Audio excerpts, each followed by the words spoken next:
आज के समय में शुक्र ग्रह का बोलबाला हर जगह बोल रहा है, क्योंकि आज का समय जो है भौतिक युग कहा गया है, आर्थिक युग कहा गया है, कल युग कहा गया है। आज के समय में शुक्र ग्रह को बहुत ज्यादा इंपॉर्टेंस भी दी जाती है, और हाँ, देना भी चाहिए। क्योंकि एक शुक्र ग्रह ही वह है, जो ये शुक्र ग्रह वो देवता या वो ग्रह है जो कभी नहीं आपको कहेगा कि आप किसी भी चीज के अभाव में जिए। शुक्र कहेगा आप मेरे प्रभाव में जिए, किसी के अभाव में ना जिए। मेरा प्रभाव है तो आपको किसी चीज का अभाव मैं खुद रहने नहीं दूंगा। क्योंकि सुंदरता शुक्र है, पैसा शुक्र है, ऐश्वर्य शुक्र है, आपकी बोली में जो मिठास है वह शुक्र है, आपकी वाणी में, आपके कर्मों में जो आपकी लग्जरीनेस है वो शुक्र है। आप जो कोई काम करते हैं, काम करते हुए भी आप में जो प्रभाव होगा वह शुक्र है। किसी के ऊपर आपका प्रभाव हो रहा है, आप उसको आकर्षित कर रहे हैं, तो वो आकर्षण शुक्र है। आकर्षण किसी भी चीज का हो सकता है, सुंदरता का हो सकता है, पैसे का हो सकता है, बोली का हो सकता है, ज्ञान का हो सकता है, शिक्षा का हो सकता है। किसी भी चीज का आकर्षण आप दे रहे हैं सामने वालों को, सामने वाला आपसे आकर्षित हो रहा है, तो वह आपसे शुक्र से आकर्षित हो रहा है, आपसे आकर्षित नहीं हो रहा है। शुक्र ग्रह बहुत ही अच्छा ग्रह है, लेकिन कैसा हो कि शुक्र ग्रह जैसे जातकों के लिए शुक्र ग्रह पंचम भाव के स्वामी होते हैं। पंचम भाव के स्वामी आपके इष्ट ग्रह होते हैं। इष्ट ग्रह अस्त हो रहे हैं। अस्त होना यहाँ पे शुक्र का आपके लिए कुछ अच्छे लेकिन कुछ बुरे परिणाम भी लेकर के आएगा। अस्त 28 तारीख को हो गए, लेकिन ये जो लंबा समय है अस्त होने का, इस समय में आप पे प्रभाव क्या आना है। देखिए, शुक्र ग्रह जब अस्त होते हैं तो वह अस्त समय में किसी प्रकार के मांगलिक कार्यक्रम, शादी विवाह, ग्रह मुहूर्त वगैरह कुछ भी नहीं किया जाता, गृह प्रवेश वगैरह कुछ भी नहीं किया जाता। आप पे क्या प्रभाव आएगा? आप पे यहाँ पे आप सीधा सा समझेंगे, क्योंकि आपके पांचवें भाव के स्वामी हैं और पांचवा भाव का स्वामी अस्त हो जाता है। तो यहाँ पे पहला जो प्रभाव आएगा वह आएगा, अगर कोई विद्यार्थी है तो उनकी शिक्षा पे। शिक्षा रुक जाए, थम जाए, शिक्षा में कमी आ जाए, ज्ञान में, ज्ञान भी यहाँ पे, क्योंकि शिक्षा और ज्ञान एक साथ चलते हैं, तो ज्ञान और शिक्षा में कमी देखने को आपको मिलेगी। कमी आना लाजमी है यहाँ पे। और आप देखेंगे, अगर कोई ऑनलाइन क्लासेस भी ले रहे हैं तो उनको भी ऑनलाइन क्लासेस में भी है ना कहीं कोई टॉपिक्स ऐसे रह जाएं जो समझ में ही ना आए, समझ से परे चले जाएं। शुक्र ग्रह का अस्त होना किन्हीं विद्यार्थियों के लिए यह प्रभाव लेकर के आएगा। यह शुक्र ग्रह अस्त हो जाना आपको कहें इंटरव्यूज जो होते हैं, इंटरव्यूज के अंदर भी परेशान कर सकता है।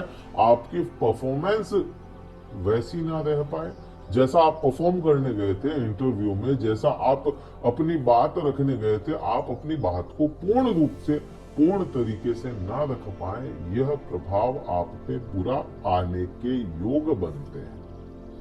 अब बात करते हैं अगला क्या प्रभाव आएगा।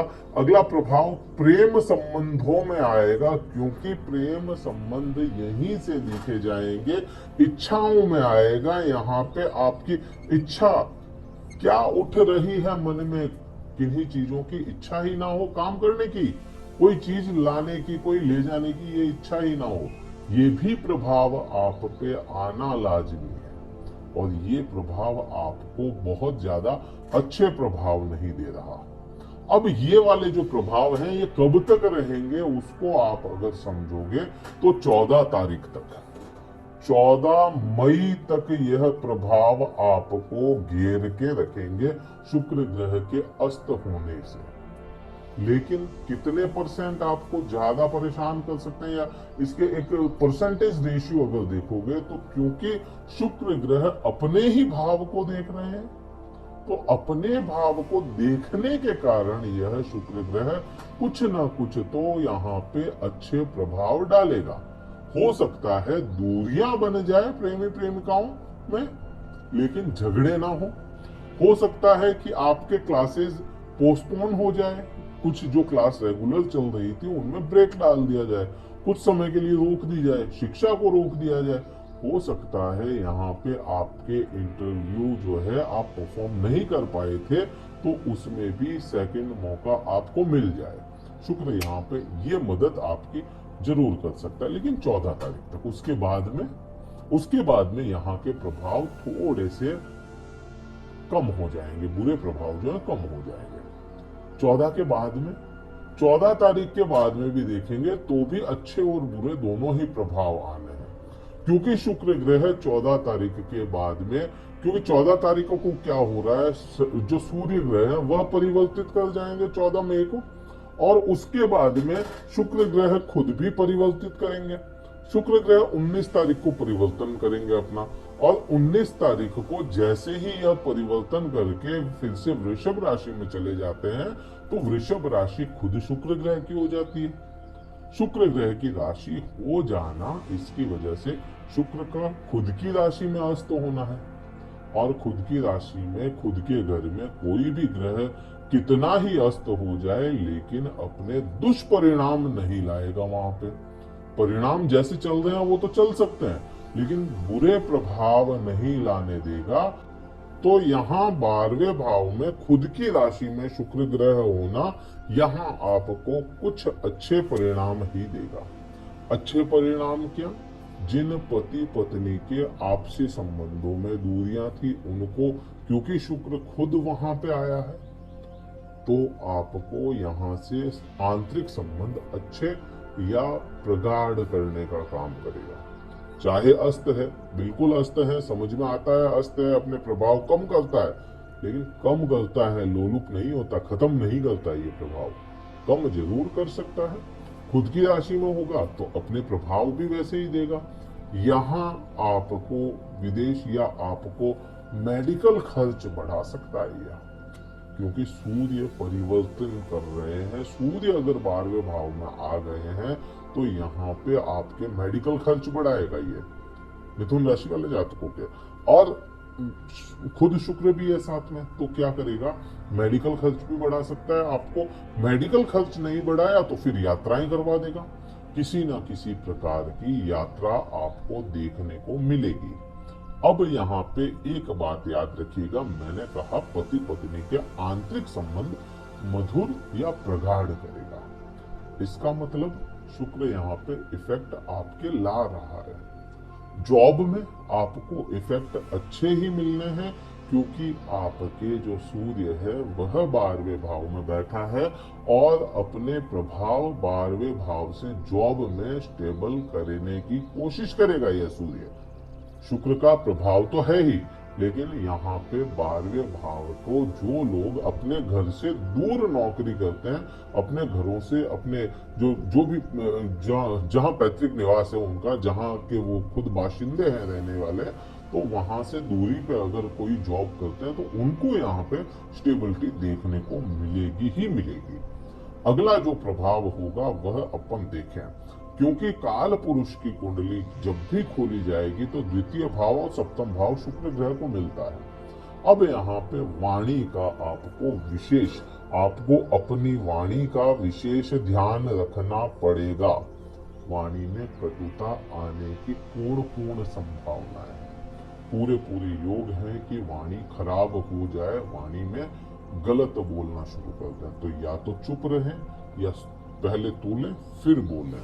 अगला प्रभाव जो होगा, आपको पैतृक संपत्ति या पिता के द्वारा चीजें मिलने वाली या पिता से कुछ चीजें मिलने वाली, उनमें कमी देखने को मिल सकती है। यह भी पूरे योग बनते हैं।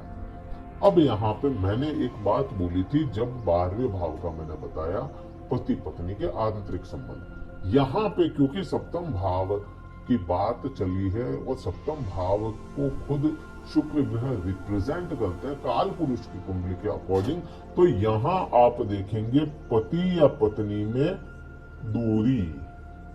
दूरी आ जाए। कैसी दूरी? दूरी का मतलब कैसी दूरी?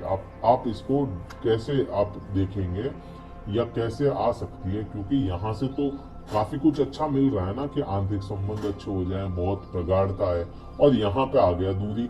तो यहाँ पे दूरी का मतलब यह हो सकता है कि आपके पति की ट्रांसफर हो जाए, विदेश यात्रा करनी पड़ जाए, आपकी पत्नी को कहीं जाना पड़े, आपके पति को कहीं जाना पड़े, पार्टनरशिप में कहीं भी आपको दूर होने के योग बनते हैं। यात्राओं के योग बहुत अधिक बन रहे हैं, तो यात्राएं हो सकती है।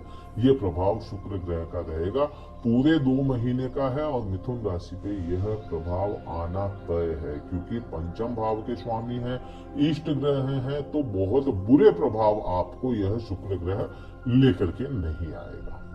वीडियो कहीं अच्छा लगा हो लाइक कीजिएगा, शेयर कीजिएगा, सब्सक्राइब कीजिएगा। क्या उपाय करना चाहिए इस शुक्र के समय में, जो शुक्र का अस्त होना है, क्योंकि इसके बाद में बृहस्पति भी अस्त हो जाएंगे, शनि भी वक्री होंगे, कई सारे योग हैं, सबके अलग अलग प्रभाव हम बताते हुए आपको वीडियोस देंगे। इसका उपाय क्या रहेगा? अगर शुक्र ग्रह आपके किसी भी बुरे प्रभाव में आपके जन्म पत्रिका में नहीं है, बुरे नहीं है, शुक्र ग्रह अच्छा करने वाले हैं, तो शुक्र ग्रह का बीज मंत्र जाप करें। ओम शुम शुक्राय नमः, ओम द्राम द्रीम द्रोम स शुक्राय नमः। इसका जाप आप करते हुए माँ लक्ष्मी की आराधना कर सकते हैं। वीडियो कहीं अच्छा लगा, क्या करना है आपको पता है।